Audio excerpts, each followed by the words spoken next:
Está no ar. O microfone na associação assim, por favor.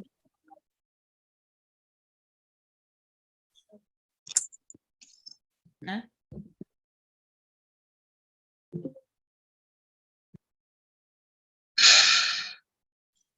Veio para aqui.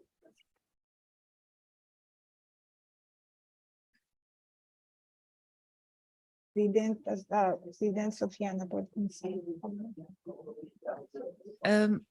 Boa tarde a todos. Doutora Juraci Moraes, doutora Aline Salles e a doutora Lúcia. Sim, gostaria de agradecer a presença de todas e mais uma vez falar da parceria com a Expedição África. Hoje teremos mais um tema que será o autismo na adolescência. Vamos ouvir a partir do Brasil. Espero que seja informativo e bom para todos. Obrigada.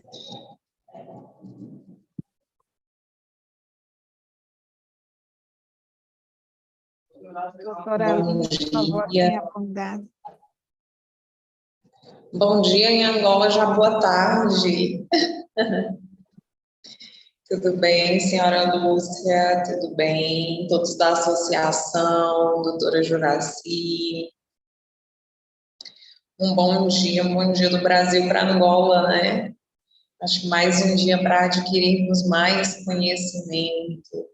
É um assunto tão pouco falado, que inclusive ontem temos falamos um pouco, que é o autismo, né? O transtorno do espectro autista na adolescência, na vida adulta, que o autista ele cresce. E é tão pouco falado, assim como outros assuntos, mas eu acho um assunto muito sério também, que precisa ser falado, porque ele cresce, ele vai precisar ir para a escola, para a faculdade, no caso, vai precisar ir para um trabalho, e é um assunto muito pouco comentado, e a doutora Juraci aí vai nos trazer grandes conhecimentos hoje. A doutora Juraci, que é do Maranhão, e vai nos trazer um grande conteúdo para Angola, compartilhando, e eu acho que ela já vai entrar, e vamos aguardar a mesma. Bom dia, doutora Juraci, tudo bem? Bom dia, bom dia. Estamos aqui com uns probleminhas aqui com a imagem. Está me ouvindo, Aline? Estou ali ouvindo, nós já estamos ao vivo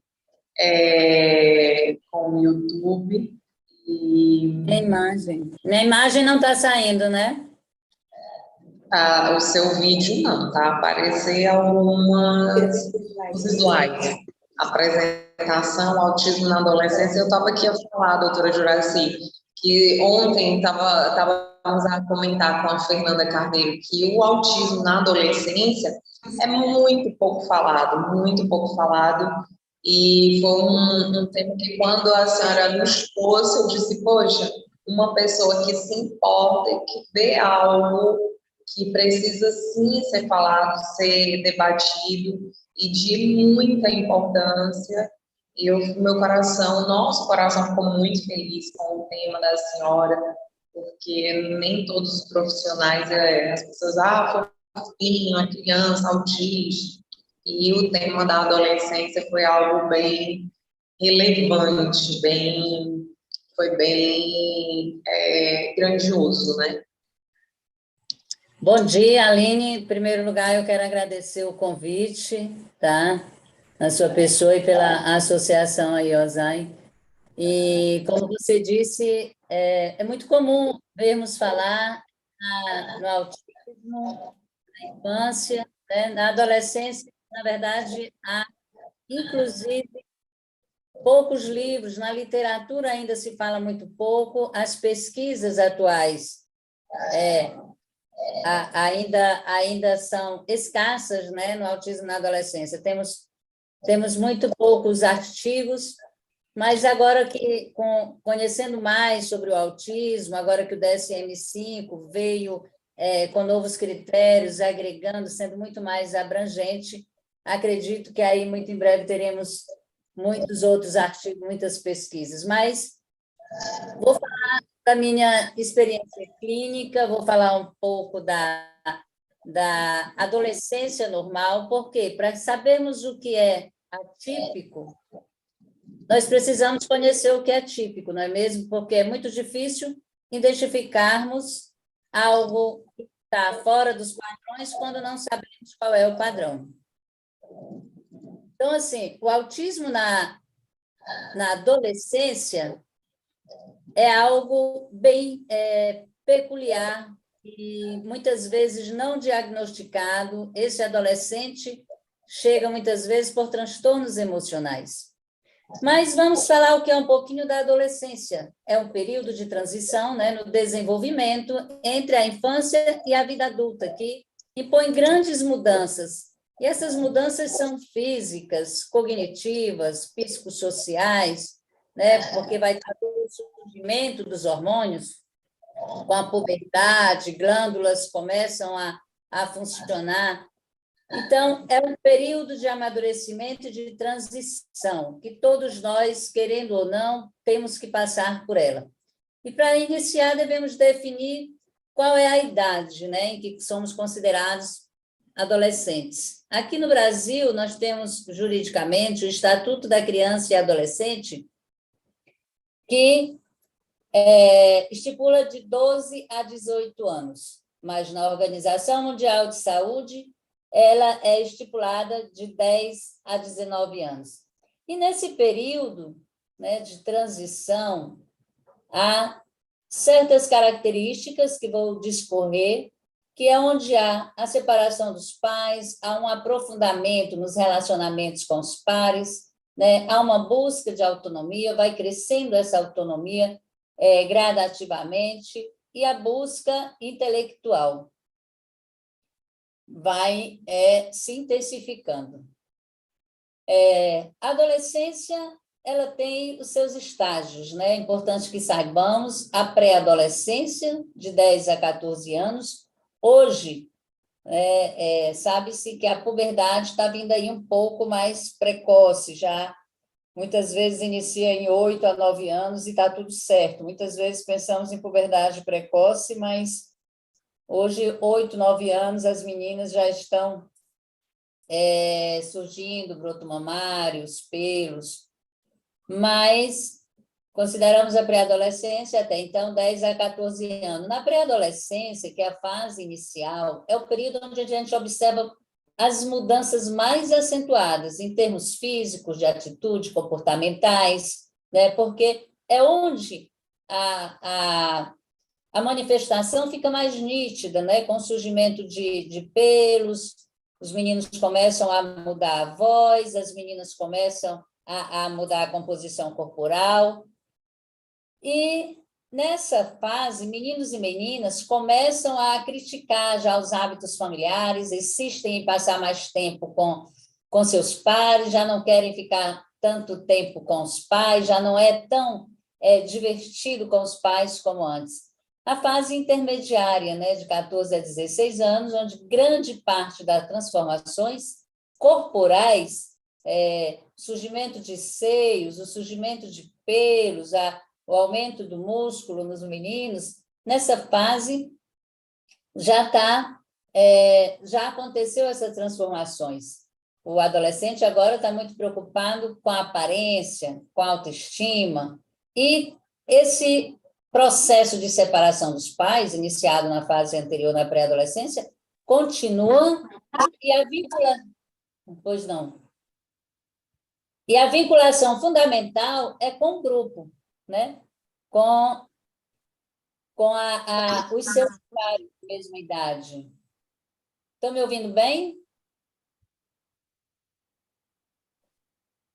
Então, assim, Sim. E no final da adolescência, né, 17 a 19 anos, em alguns países se considera até 24 anos, é onde já parte das transformações corporais, né? Todas as transformações já aconteceram, a mudança cognitiva e a consolidação da identidade, né? Que vai ser alcançada com a separação do núcleo familiar e o assumir de responsabilidades da vida adulta. A adolescência é uma fase difícil para todos nós temos uma certa dificuldade, né? É uma fase onde nós sentimos mais inseguros, onde temos emoções mais intensas. E aí vem a pergunta, o que é uma adolescência normal, né? Se é que dá para dizer nessa faixa etária, nessa transição. Mas o conceito de normalidade nessa faixa etária vem justamente desse desenvolvimento acontecer com um grau de adaptação psicológica possível de ser atingido, né? Enquanto está rompendo todas essas barreiras, toda essa busca de sua identidade.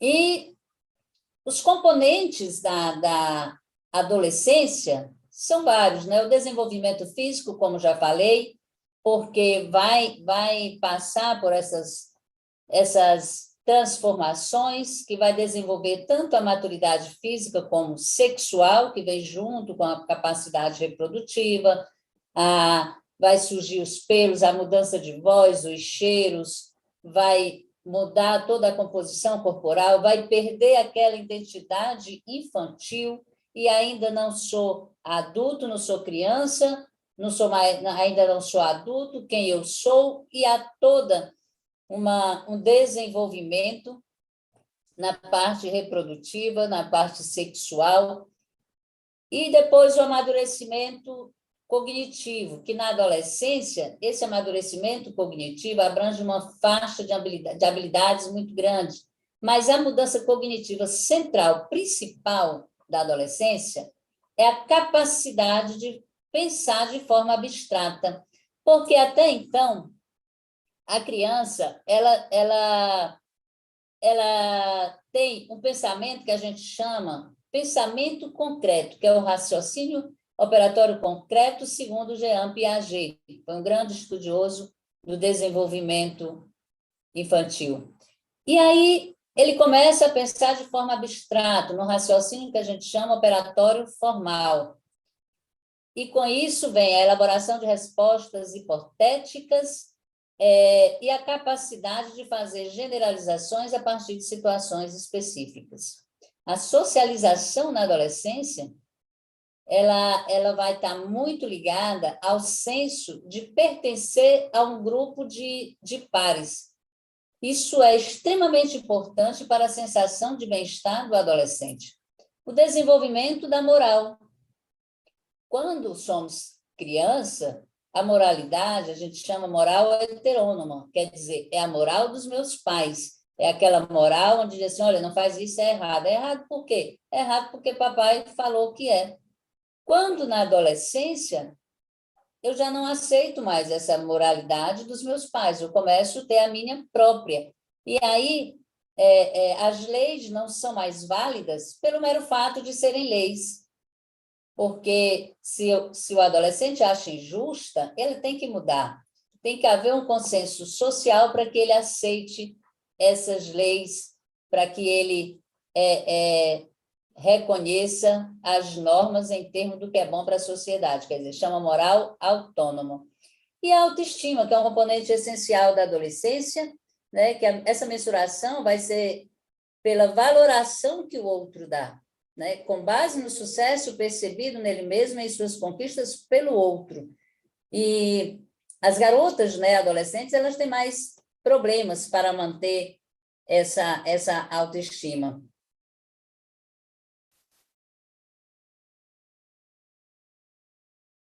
Então, vamos falar aqui o que a gente denomina síndrome da adolescência normal. Sim, né? Em pediatria a gente chama. É uma fase tão difícil para todo mundo que definir o que é normal nessa etapa se torna-se uma tarefa bem árdua, né? E se a adolescência já é uma fase muito difícil para qualquer um de nós, imagine para a pessoa dentro do espectro autista, né?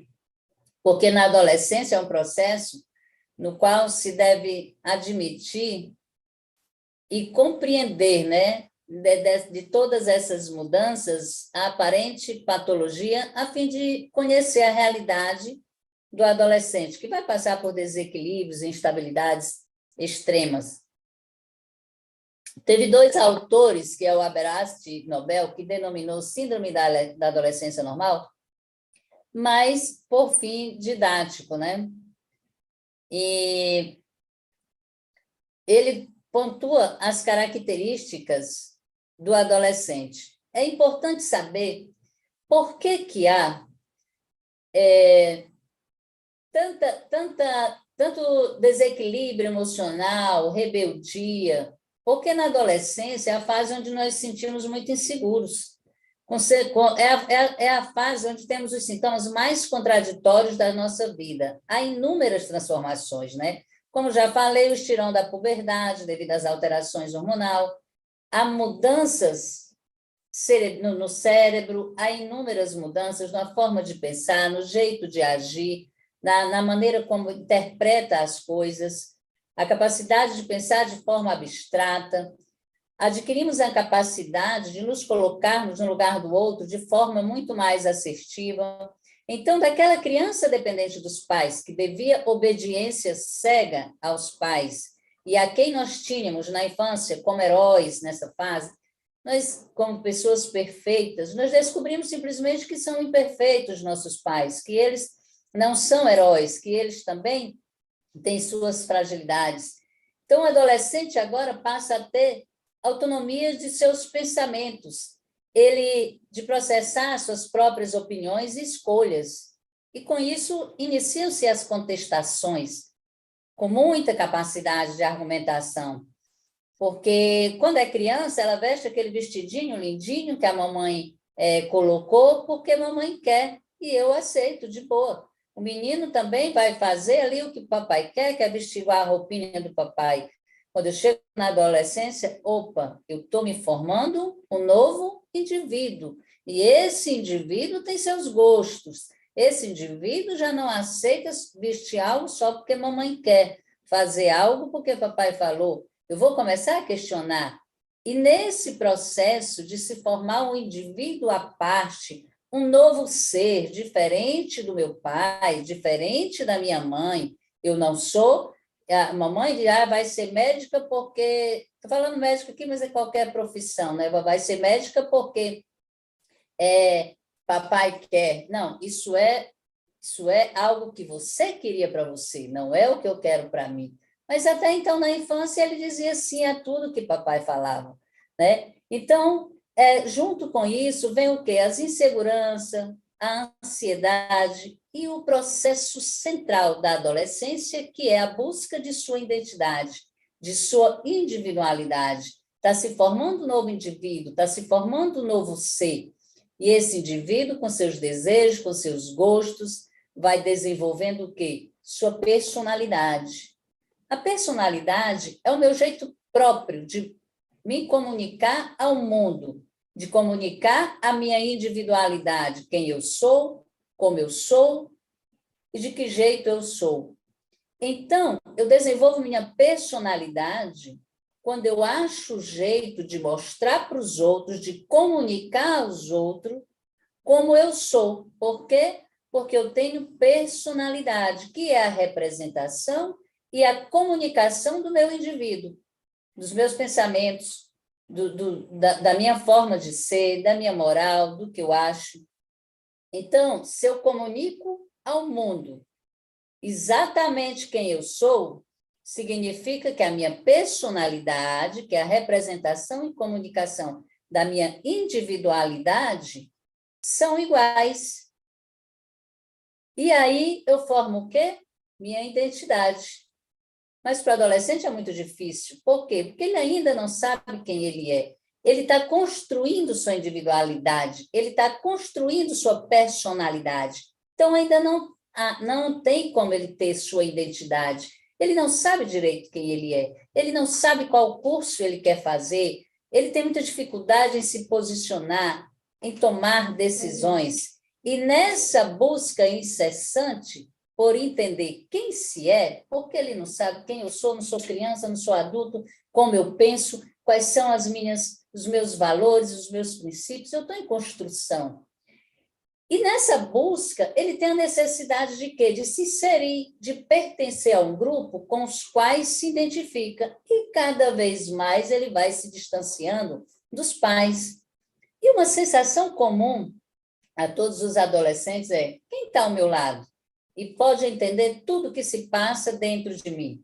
E assim é que se formam os grupos, as gangues, os clãs e todas as denominações dadas aos adolescentes que se aglutinam por afinidades e buscam construir sua identidade em conjunto com pessoas que se sentem compreendidas em suas características. E aí é nessa etapa que, dependendo desse grupo a qual ele insere, é que vai ter comportamentos de risco, porque desafiar o perigo é algo atrativo para o adolescente. E se ele está inserido no grupo de pessoas que muitas vezes usam substâncias ilícitas, pessoas de má índole, ele vai ter o risco, vai poder ter comportamento de risco dependendo desse grupo que ele se insere. Porque nessa faixa etária que ele está muito influenciado por seus pares, por ter necessidade de se identificar com eles, por essa busca dessa identidade. Então, ele vai correr sérios riscos. E é nessa idade que, justamente, nós, pais, precisamos estar atentos de perceber, sim, com quem nosso filho está, com quem nosso filho, qual grupo em que nosso filho está inserido, conhecer essas pessoas. Então, vamos falar da síndrome da adolescência normal, onde eu vou ter essas características. A busca da minha identidade, a busca de si mesmo e da identidade. O desenvolvimento, gente, da identidade, ela perdura em todos esses anos da adolescência, porque eu estou me individuando, estou formando um novo indivíduo com personalidade, que é a representação e a comunicação de quem eu sou, e quando chego lá na fase final, eu vou formar minha identidade. Então, todos esses anos, muitas vezes, a rebeldia, por não ser compreendido pelos pais, por não ser entendido nos seus posicionamentos, na sua maneira de estar se descobrindo, muitas vezes não é mal interpretado pelos pais, pelas figuras, né, de responsável por ele, como rebeldia, como não aceitação, e aí onde tem muitos conflitos. Então, nessa busca de si mesmo e da identidade, gente, o autista, ele tem muita dificuldade. O autista, ele demora muito a formar a sua identidade, porque ele tem dificuldade na compreensão dos seus sentimentos, de identificar seus próprios sentimentos. Ele não sabe direito qual é a emoção que ele está sentindo. Ele tem pouca compreensão do outro. Então, essa busca de si mesmo e da identidade é muito desafiadora para o adolescente dentro do autismo. E, muitas vezes, nunca conseguem desenvolver sua identidade, porque a individuação e a personalidade, que é a representação e a comunicação de quem eu sou, elas não se fundem. Então, essa característica da adolescência normal, ela vai estar muito deficitária no adolescente com autismo. E a outra característica da adolescência é essa, separação progressiva dos pais. Na adolescência, o indivíduo, ele dá o quê? Ele dá um novo passo para se estruturar na preparação da vida adulta.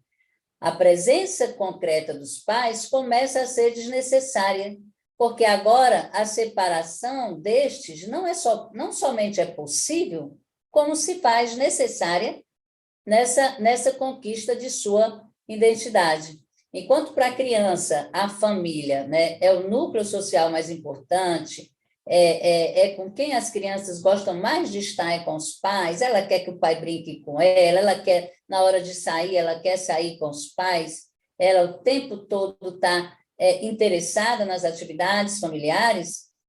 O adolescente, seus interesses, comportamentos e atividades vão afastá-lo da família. Ele quer tudo com os amigos, ele até tem vergonha quando ele chega em algum lugar que tem outros colegas dele, que ele está acompanhado dos pais, ele já não se sente mais confortável, né, com essa presença dos pais. E o grupo, nessa faixa etária, vai exercer um papel muito importante. Por quê? Porque na adolescência é próprio dela ter preferência em estar com os amigos, em sair com os amigos, em fazer atividade com os amigos, do que com os pais. Outra característica é a tendência grupal, mais uma vez batendo aqui na tecla, né? No seu processo de busca de identidade adulta, o adolescente, ele transfere o quê? Ele transfere a dependência dos pais para a turma dele, para o grupo dele. Essa tendência grupal assume uma extrema importância na adolescência.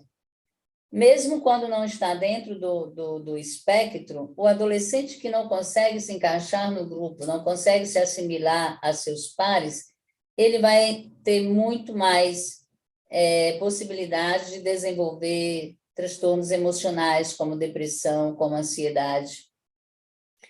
Porque esse grupo estão vivenciando, ao mesmo tempo, a mesma crise, os mesmos questionamentos.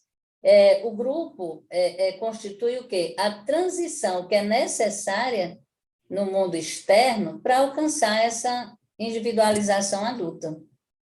O desenvolvimento do pensamento abstrato, né, que é uma característica do adolescente, ele agora pode criar novas experiências sem jamais tê-las vivido, porque ele já consegue fazer deduções, ele já consegue pensar de forma hipotética, ele já encontra e explica, em parte, o fascínio pelo novo.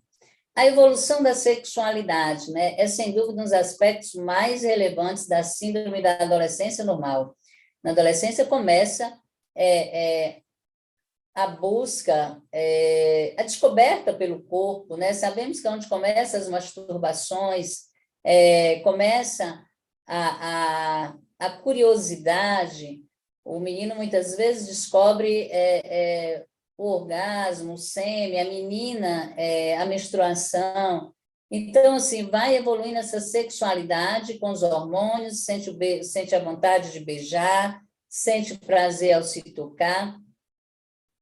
E, indo mais adiante na adolescência, a busca do parceiro, né? De maneira tímida, mas muito intensa, né?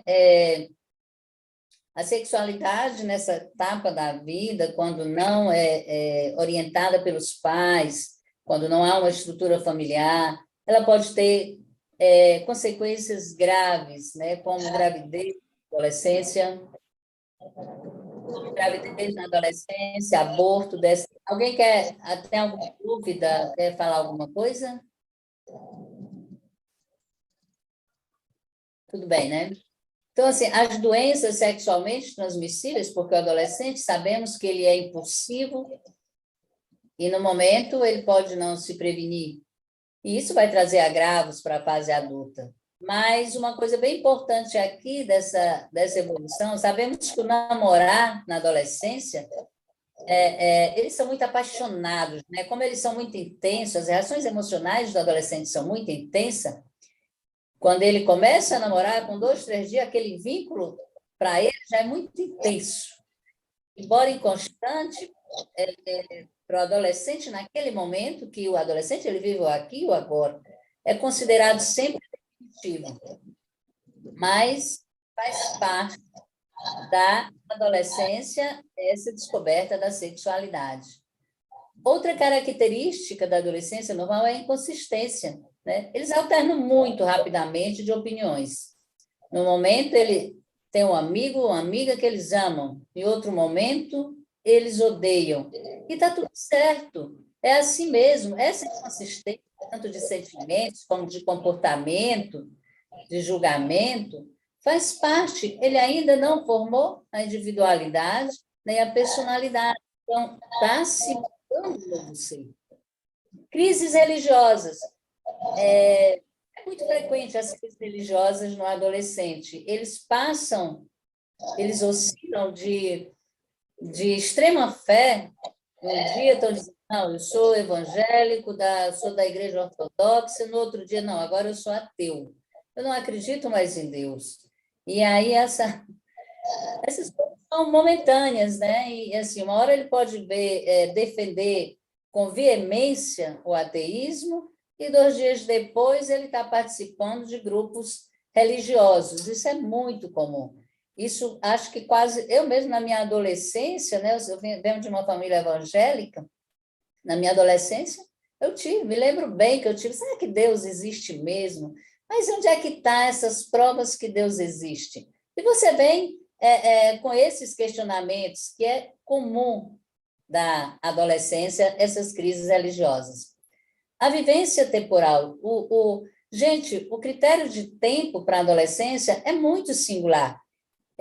O adolescente ele é muito imediatista. Ele projetar o futuro para ele é algo quase que impossível, porque ele não sabe esperar. O tempo do adolescente é o agora. As urgências para ele são sempre enormes. Tive a menina uma vez aqui, uma briga com a mãe, porque a mãe não queria comprar o vestido dela do baile e tal. Mas por quê? Qual é o problema? Não, mas daqui 3 meses. Mas para ela é o aqui, é o agora. As postergações são aparentemente irracionais, porque o futuro para o adolescente é muito distante. Atitude social reivindicatória. O processo de amadurecimento, ele envolve o quê? Ele envolve uma autoafirmação.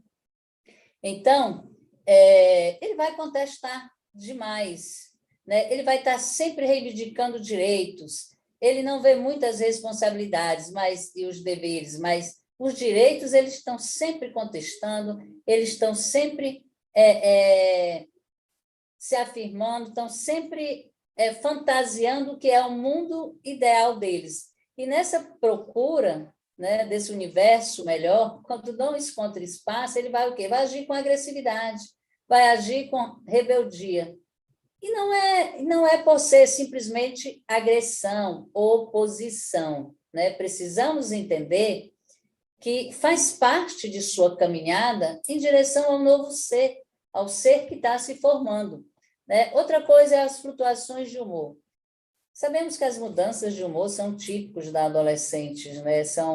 E é preciso entendê-las diante de tantas modificações. Eu era uma criança com identidade infantil, com meus pais perfeitos, e de repente tudo muda. Meu corpo muda, começa a ser todo modificado, e nem sequer me falaram se eu queria ou não, independente de querer ou não, começa essas modificações, começa as conquistas de uma vida a caminho, de uma fase a caminho da vida adulta, mas também começam os impedimentos, começa as responsabilidades, os deveres, que antes, na infância, quase não se tinham.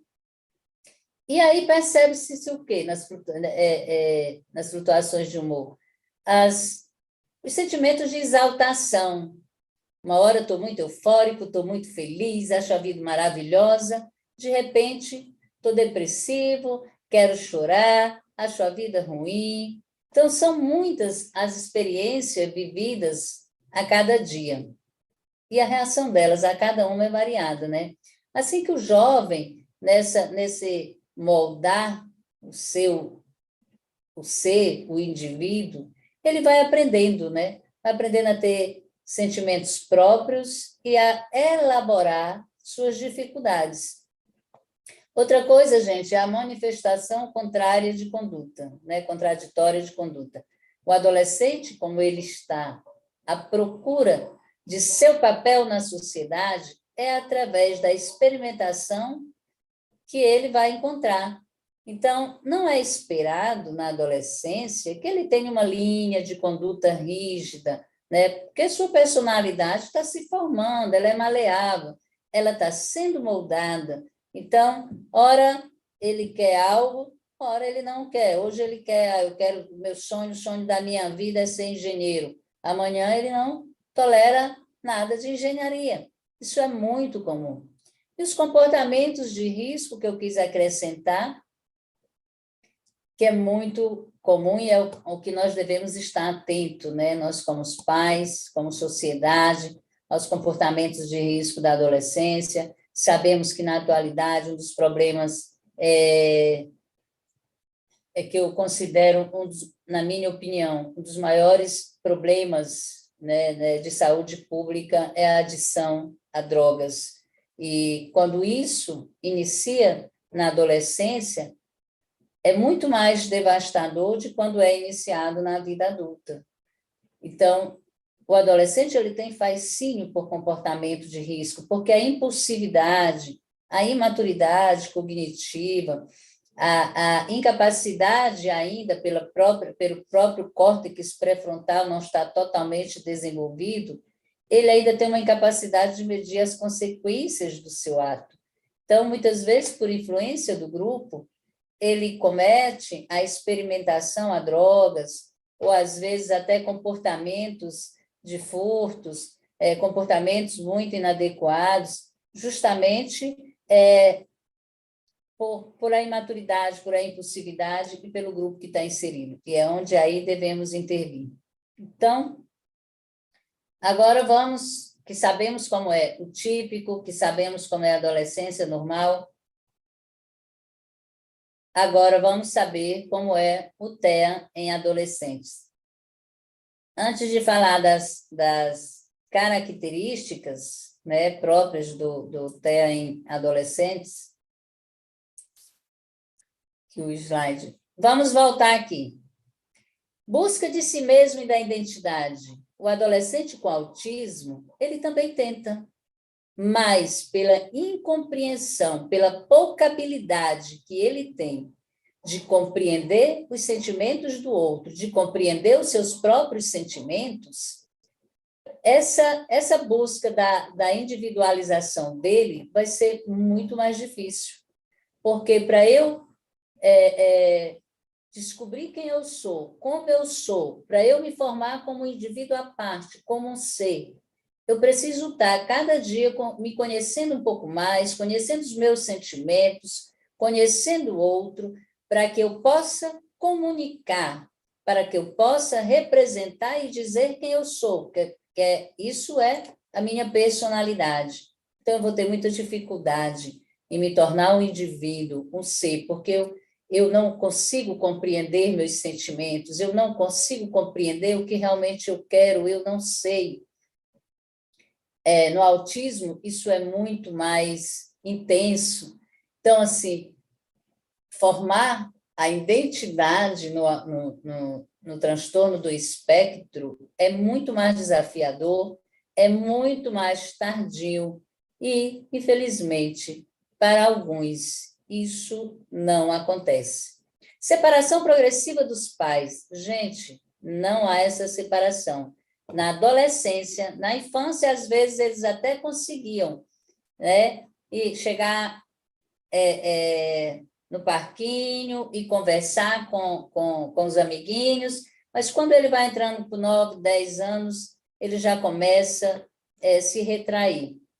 Gente, uma coisa muito importante que eu quero que entenda, o que eu estou falando aqui é de TEA em adolescentes nível 1, tá? Aquele autista que não tem dificuldade na linguagem, que não tem atraso de linguagem, que é o TEA leve, que a gente chama que é os 70%, né? 20% são TEA moderado e 10% são TEA grave. Tudo isso aqui que eu estou me referindo é do TEA nível 1, que muitas vezes chega à adolescência sem nem sequer serem diagnosticados. Porque o moderado e o grave, esse é mais fácil do diagnóstico, né? Esse nível 1 é que chega na adolescência, sem muitas vezes ter sido identificado na infância e sem diagnóstico até então. Então, separação progressiva dos pais, isso não acontece no adolescente autista. Muito pelo contrário, ele vai aumentando cada vez mais a dependência dos pais. Ele tem muita dificuldade em compreender esses fenômenos e esse significado emocional que ele está vivendo. Então, por essas mudanças todas, que é muito difícil para qualquer um, para esse adolescente que chegou sem nenhuma intervenção, sem diagnóstico, a incompreensão é muito maior. Então, a angústia dele é muito maior. Como ele não sabe, na formação da personalidade, que a personalidade é o quê? Representação e comunicação de quem eu sou. Como ele não consegue expressar e comunicar quem ele é, ele vai cada vez mais tendo menos amigos, cada vez mais estando mais dependente dos pais, porque ele precisa desse acolhimento, ele precisa que o pai e a mãe fiquem explicando, fiquem orientando, fiquem dizendo por que ele está assim, o que ele está sentindo. Então, não há essa separação progressiva dos pais comum da adolescência normal. Tendência grupal.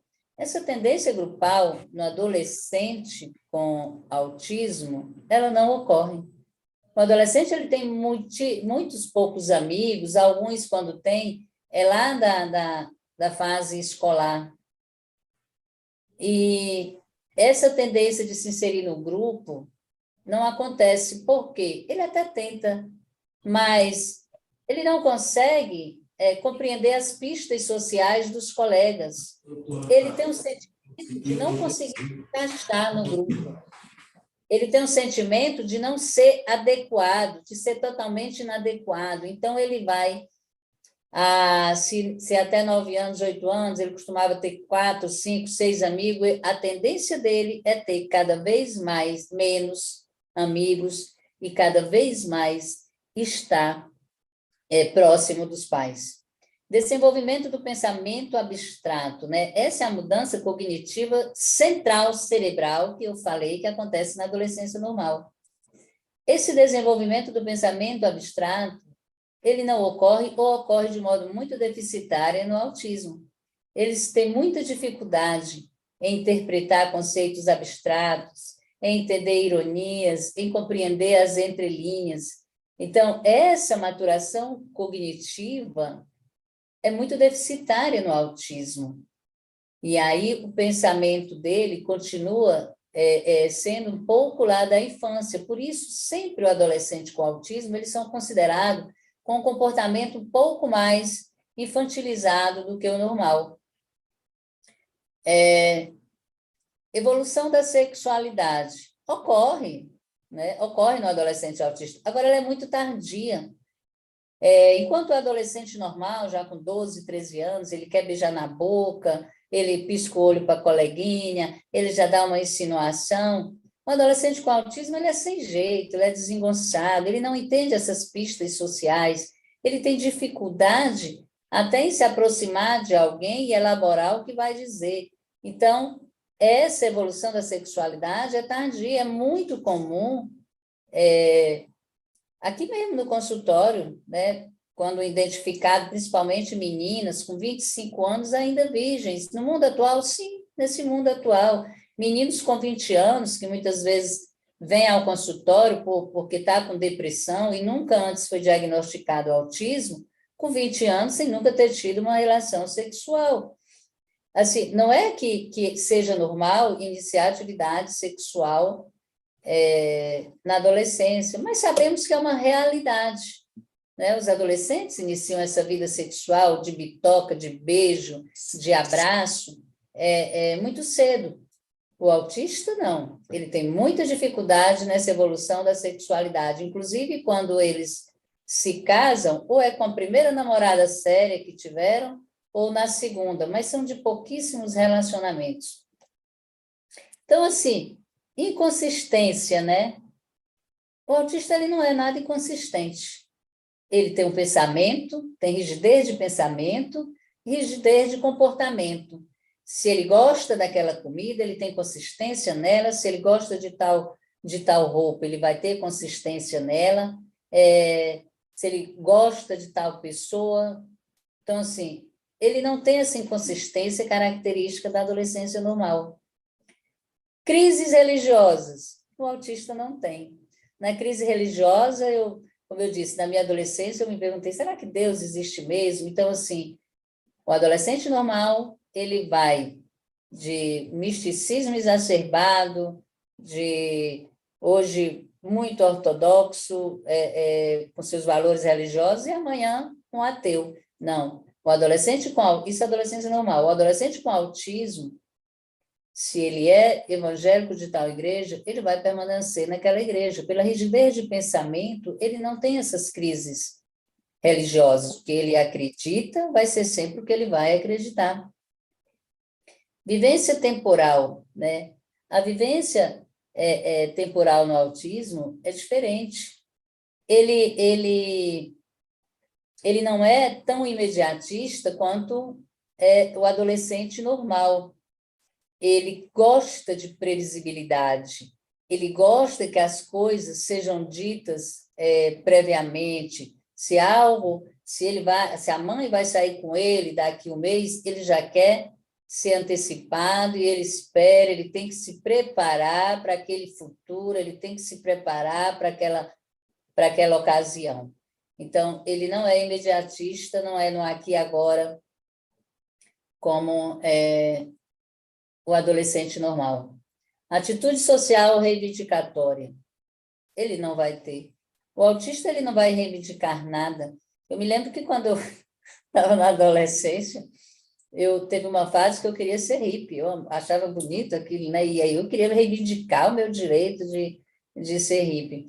O autista não, ele tem ali seu comportamento, estando do jeito que ele gosta, ninguém incomodando ele, está tudo certo. Flutuações de humor. Flutuações de humor, o autista tem mais ainda do que um adolescente normal. Por quê?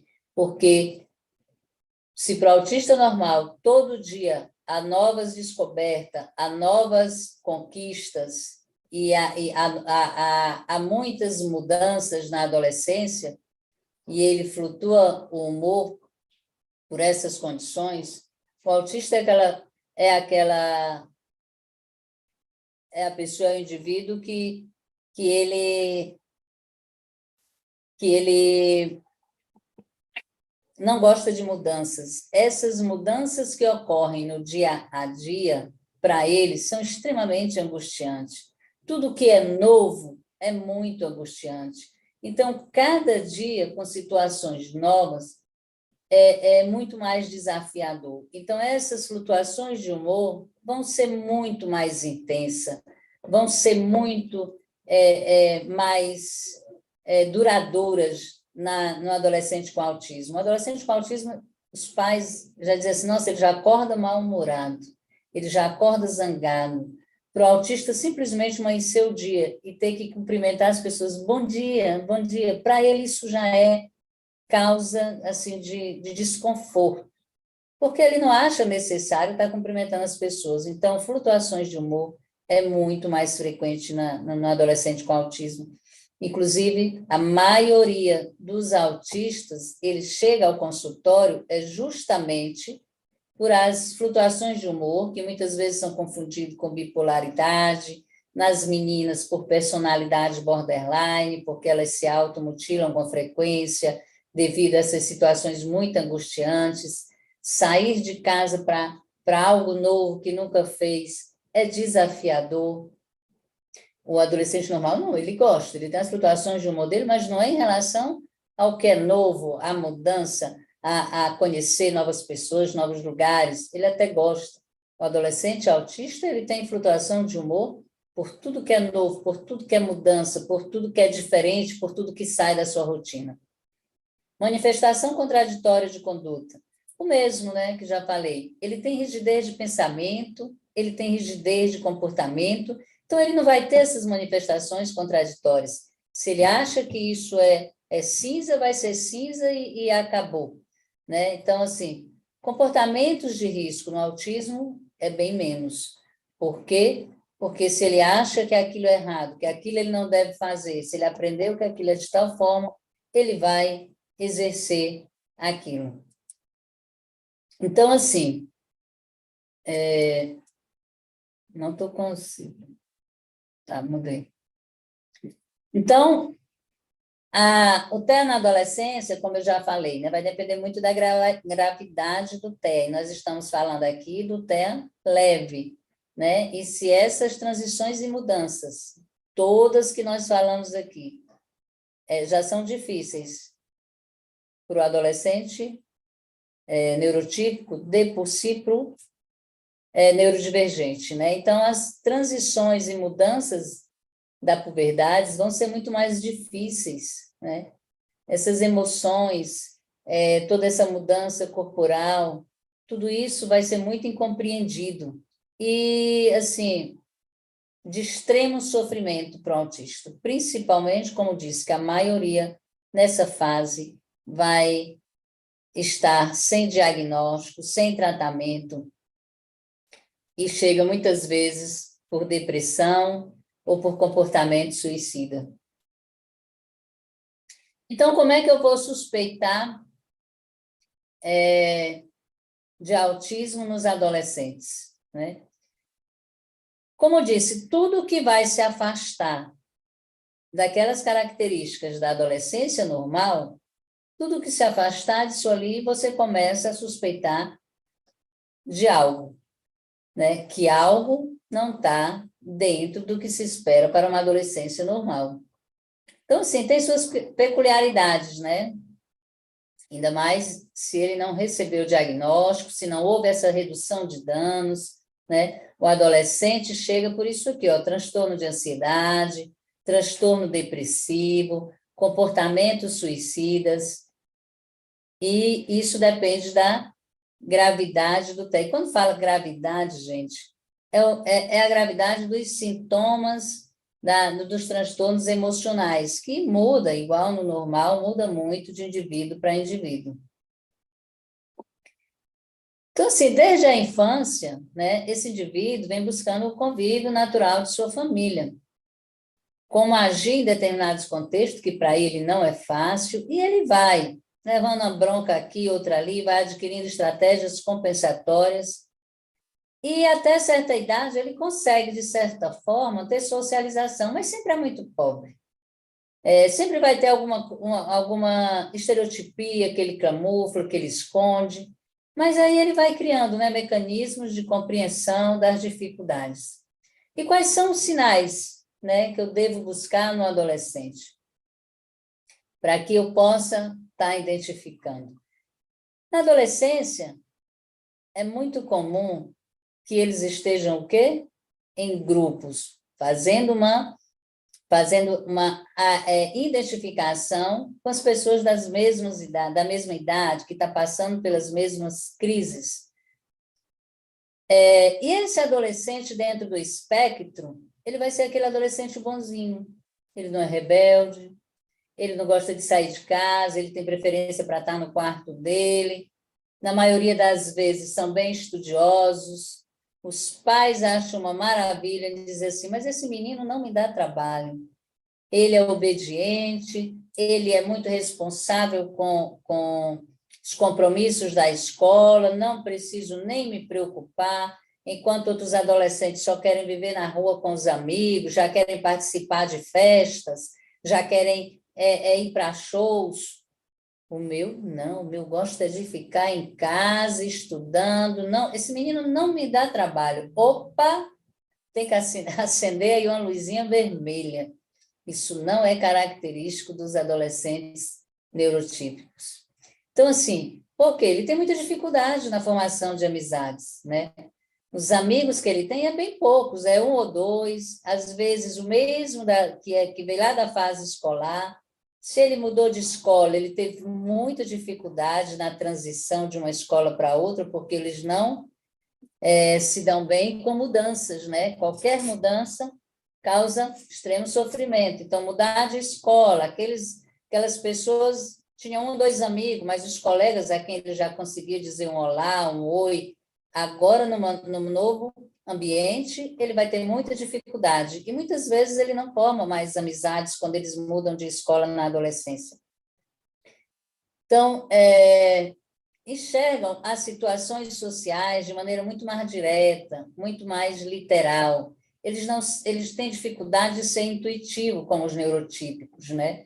Porque para eu me aproximar de alguém que eu nunca vi, eu tenho uma intuição. A pessoa está olhando para mim, está olhando, sorriu para mim. Se ela sorriu, eu posso me aproximar, eu posso ir lá e sei mais ou menos o que ela vai dizer, e sei. E é natural eu chegar e dizer: oi, tudo bem? Como vai? Meu nome é Juraci, qual é o seu? Isso para o autista, gente, é extremamente desafiador, porque ele, quando a pessoa olha e sorri, ele tem a dificuldade, está olhando para mim, está sorrindo para mim, está sorrindo de mim, como é que está a minha roupa? E já começa a ter um monte de questionamentos do porquê da pessoa sorriu. Porque ele tem muita dificuldade na interpretação das expressões faciais. Ele não consegue entender o que o outro está esperando dele. Essa intuição na socialização, ele não tem, é deficitária.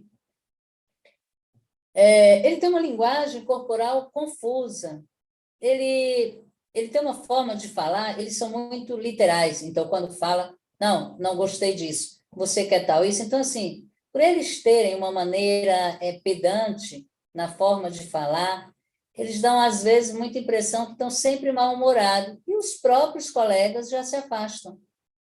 Contato visual. Gente, geralmente o contato visual deles são fragmentados, né? Eles olham, estabelecem o contato visual, mas logo desviam, olham para o lado, olham de novo, com exceção de algumas meninas, viu, gente? As meninas, não. As meninas, elas olham e olham bem, elas adquirem essas estratégias, elas camuflam e elaboram maneiras de estar mantendo contato visual durante a conversa. Então, assim, como já falei, né, o autista ele tem a rigidez de pensamento.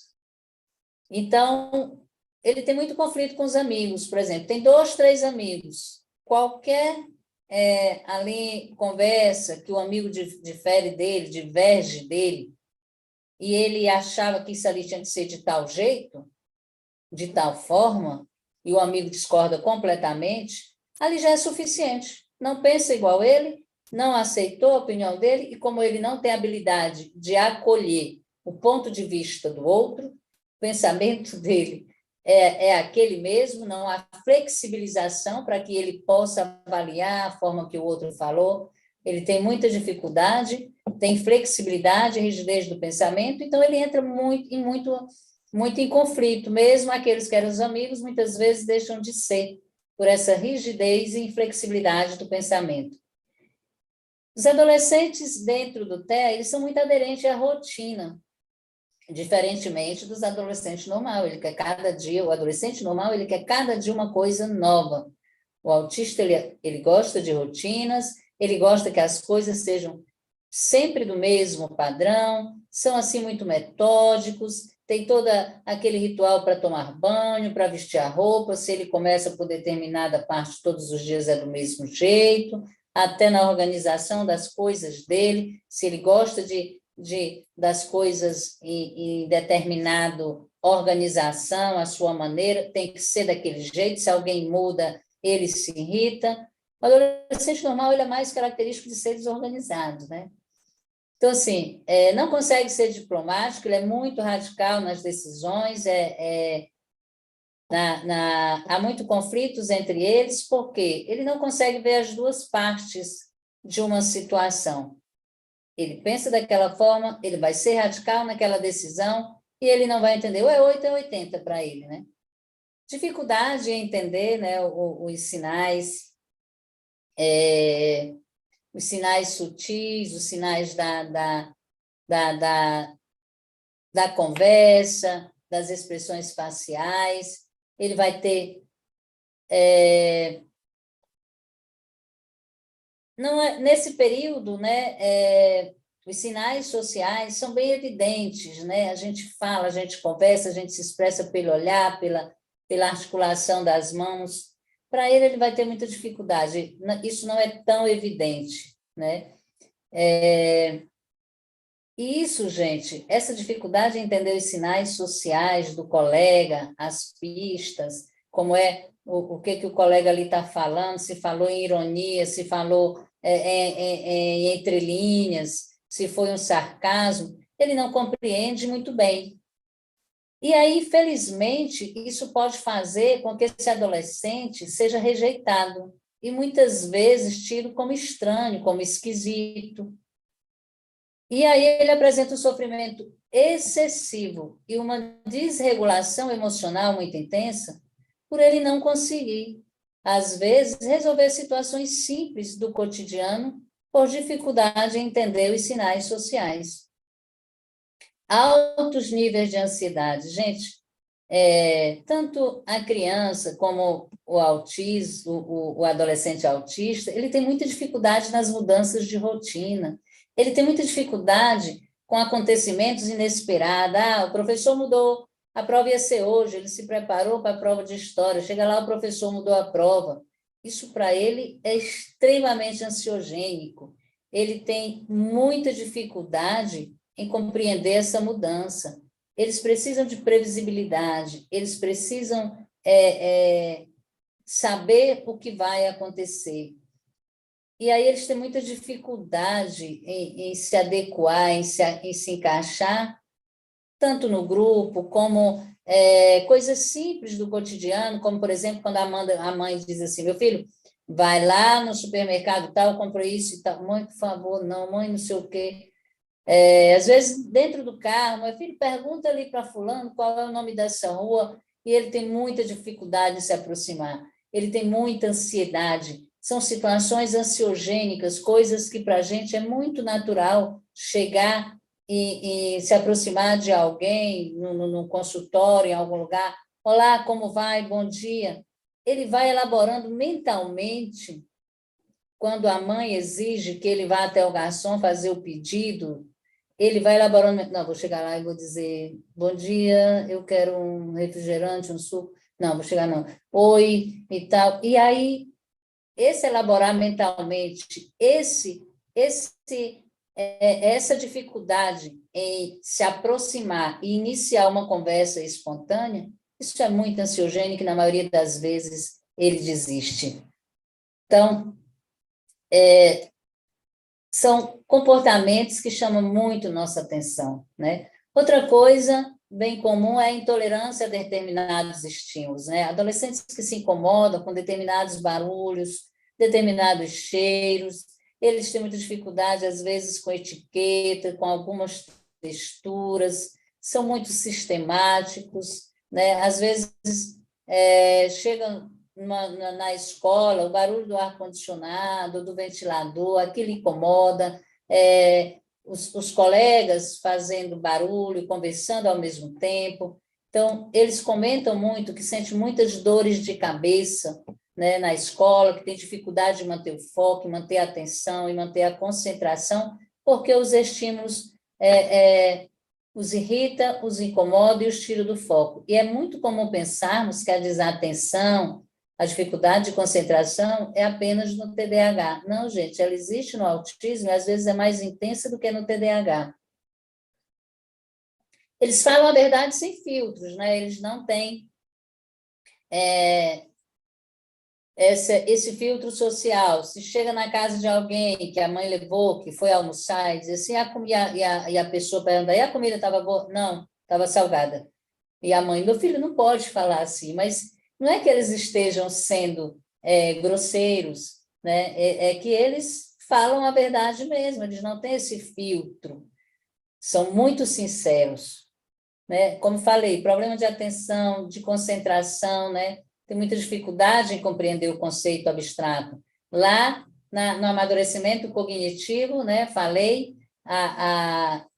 do adolescente, o ponto central é justamente esse, a transição do pensamento concreto para o pensamento abstrato.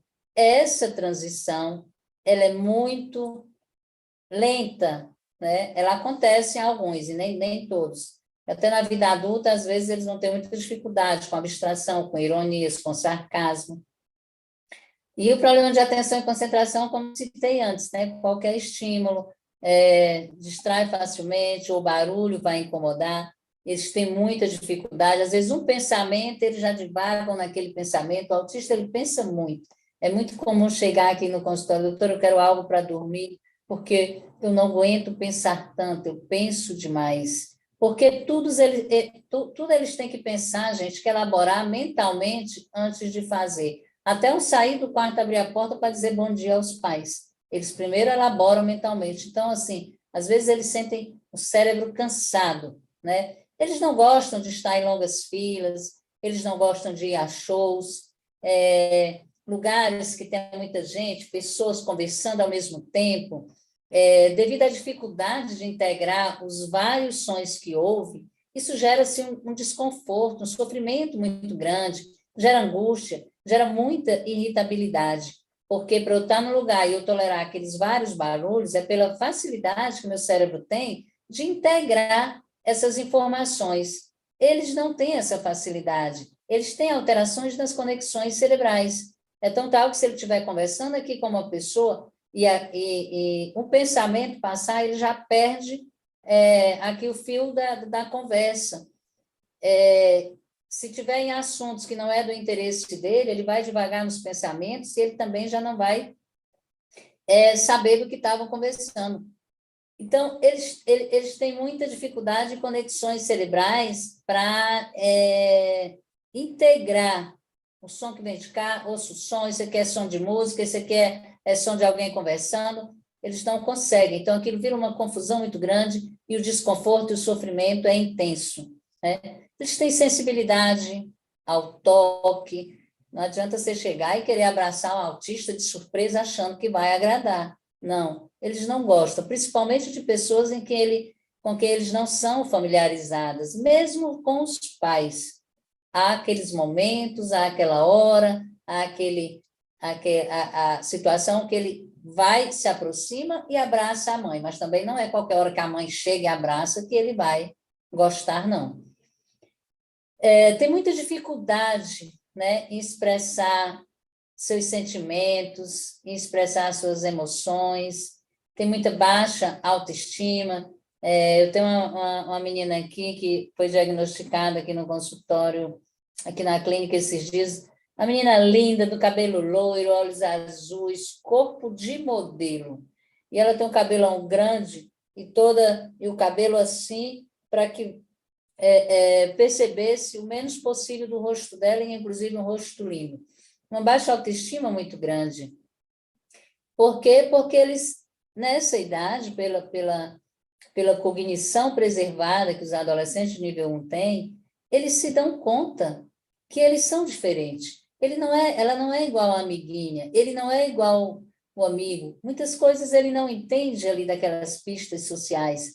E por essa dificuldade, eles vão se auto-percebendo como diferentes. E aí eles não compreendem as emoções, não compreendem os próprios sentimentos, não compreendem dos outros, e tem muita dificuldade em expressar. Quando ele chega que está chorando, que está sozinho, e a mãe chega, meu filho, mas o que é que você tem, o que é que foi? Não sei, só quero ficar só. E realmente ele não sabe, ele não identifica se ele está zangado, se ele está com raiva, se ele está triste, e tem, com tudo isso, tendência ao isolamento, né? Com frequência, eles chegam no seu limite de estresse, né? E quando eles estão muito estressados, muito sobrecarregados com esse sofrimento, com essas angústias, por todas essas dificuldades que ele enfrenta no dia a dia, geralmente eles reagem com agressão, com muita raiva, depressão e muitas, gente, tentativas de suicídio. Nas últimas pesquisas,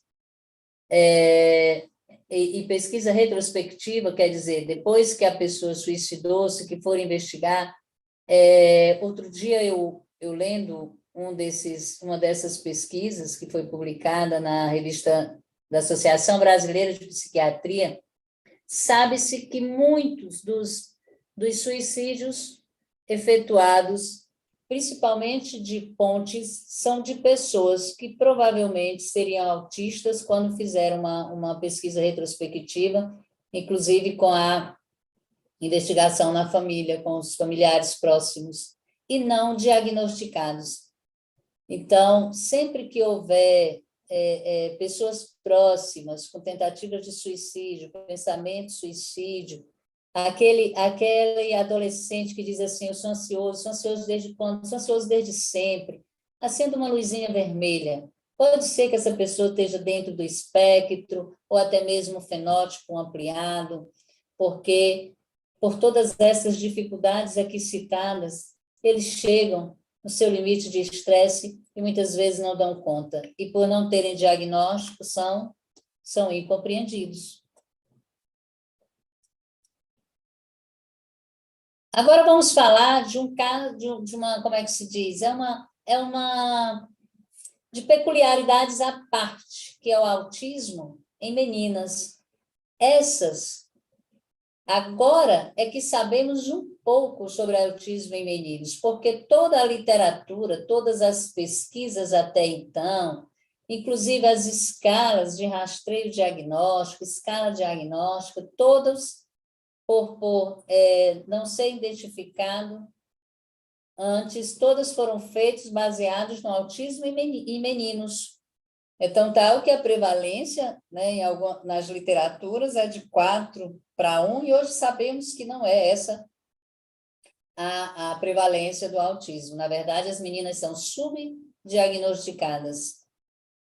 E a gente espera ver nas meninas de nível 1 o mesmo estereótipo que a gente percebe nos meninos, e nós não vamos achar esse estereótipo, porque nós mulheres, gente, nós somos mais observadoras, nós somos mais sociais, né? Quer ver?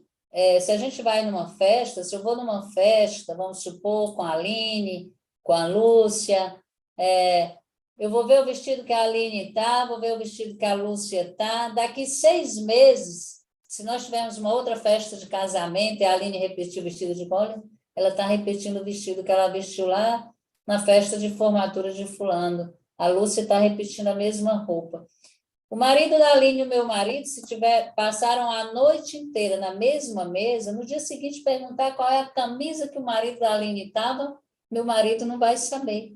Então, assim, nós mulheres, do gênero feminino, sermos mais sociáveis, sermos observadoras. Então, as meninas, além dela não apresentar, não se encaixar na maioria dos estereótipos do espectro autista, elas escondem, né, de certa forma, os comportamentos que poderiam ser percebidos. Elas escondem para quê? Para tentar se encaixar, porque ela observa como é que a amiguinha faz, ela observa como a colega faz, e ela vai imitando os comportamentos das amigas, o que não é típico no menino com autismo. Então, elas camuflam. As meninas, elas estabelecem contato visual, elas têm muito mais facilidade de manter um contato visual, ou elaboram estratégias para as pessoas pensarem que estavam olhando. Uma vez eu tive uma menina aqui, e por ela ter TDAH, os sintomas do TDAH se sobrepunham aos do autismo, e assim, digo, não, mas aí tem algo e tal, eu fui investigando, e a menina mesmo, quando ela estabelece contato visual, ela conversa, mas ela desvia um pouco de vez em quando. E essa não, o tempo todo. Quer dizer, quando eu tirei o óculos, ela fixa no pontinho aqui e mantém o contato visual durante toda a conversa. Aí, quando eu tirei o óculos, aí ela não conseguiu mais ter esse contato visual como estava tendo. Então, assim, elas são mais ingênuas, né? São mais inseguras, são adolescentes com como falei, essa linda, loira, de olho azul, mas mesmo assim tem muito baixa autoestima, e com frequência, por elas chegar num lugar, se começar a olhar para aquele nome ali, mental clean, pensar naquele nome, que o azul não combina com o verde e tal, ela fica ali, às vezes, por horas, e aí são consideradas confundidas, com desatentas, preguiçosas, meninas desanimadas, chatas, mal-humoradas. É bem comum a gente ver, toda essa menina é preguiçosa demais, ela só quer estar no quarto dela, ela não tem espontaneidade, não tem iniciativa. E realmente, gente, o adolescente com autismo, até mesmo para iniciar uma interação, ou até para ir comprar uma roupa que ele quer, um tênis que ele quer, essa espontaneidade, essa iniciativa de partir, de ir buscar, eles não têm. Por isso, são considerados sempre desanimados. Até quando ganham um presente, ele não é aquele, nossa, ganhei um iPhone 14, essa empolgação. Eles são mais comedidos. Então, as meninas, né, o que a interação social é um desafio, para as meninas elas já não são tantas, principalmente até ali a adolescência intermediária, que aí é onde fica mais notório, aí é onde os pais vão perceberem, porque por ela perceber que ela não dá conta daquela socialização e que a camuflagem que ela está fazendo de todos aqueles sintomas, essa sociabilidade, né, que se mostrar gentil, se mostrar educada, se mostrar sorrindo, isso, gente, causa sofrimento. Eu estar representando o tempo todo algo que eu não sou para eu me encaixar, chega um momento que isso vai me causar um transtorno emocional, vai me causar um estresse muito grande. Então, por elas sempre estar mascarando seus comportamentos e seus impulsos para se adequarem ao convívio social, chega um momento que ela entra em estafa. E aí, essa menina chega por automutilação, por transtorno depressivo, transtorno de ansiedade, que ela não consegue mais ir para a escola. Esses dias mesmo estou com uma que já estava quase 2 meses, agora ela voltou para a escola, mas já estava 2 meses sem conseguir ir para a escola. Então, é compreensível, gente, que essas meninas vão ter mais transtornos emocionais, mais tentativas de suicídio, mais transtornos psiquiátricos, como depressão, como desencadear, muitas vezes, comportamentos automutilatórios, incompreensão dos pais. E aí os adolescentes autistas, por mais que eles tenham um cognitivo bem preservado, eles têm muita dificuldade em escolher, têm muita dificuldade na tomada de decisão, na espontaneidade, na iniciativa. Eu quero isso dessa forma, eu pretendo me formar nisso, eu saio de casa na iniciativa de procurar um trabalho. Eles vão ter muita dificuldade. E os pais dizem, esse menino parece que não pensa no futuro, não tem ambição, não tem espontaneidade, não tem iniciativa para nada. E o diagnóstico, gente, que podemos fazer é uma avaliação multidisciplinar, né, nos adolescentes.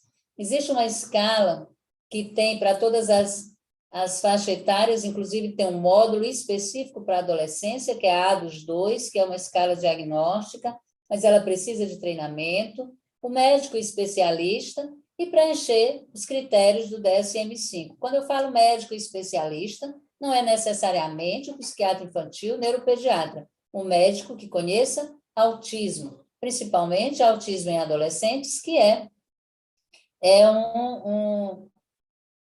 um autismo que muitas vezes ele vem com transtorno psiquiátrico.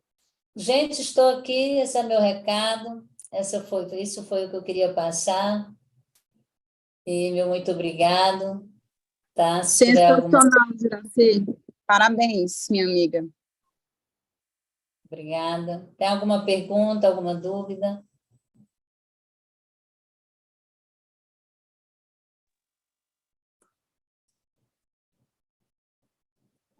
Muito, muito obrigada, doutora Juraci, pelo seu tempo, pela sua generosidade e por acrescentar tanto valor a esta campanha que nós temos estado a fazer durante o mês de outubro sobre o autismo. Muitas pessoas esperavam que nós falássemos de outros temas, mas nós fomos com a vossa disponibilidade, estamos muito gratos pela sua contribuição aqui na nossa campanha. Já passamos um bocadinho do tempo, eu acho que não há mais pergunta alguma, a doutora Aline acho que já saiu, mas só queríamos mesmo agradecer pelo seu contributo. Muito, muito obrigada, doutora Juraci. Eu que agradeço. Muito obrigada. Muito obrigada. Vai ficar gravado e poderá partilhar com outras pessoas que não puderam estar presentes. E nós vamos continuar também a divulgar e a promover esta bela palestra que acabou de nos apresentar. Muito obrigada. Obrigada. Eita, era 1 hora. Sim, foi sensacional esta palestra, foi muito, muito boa.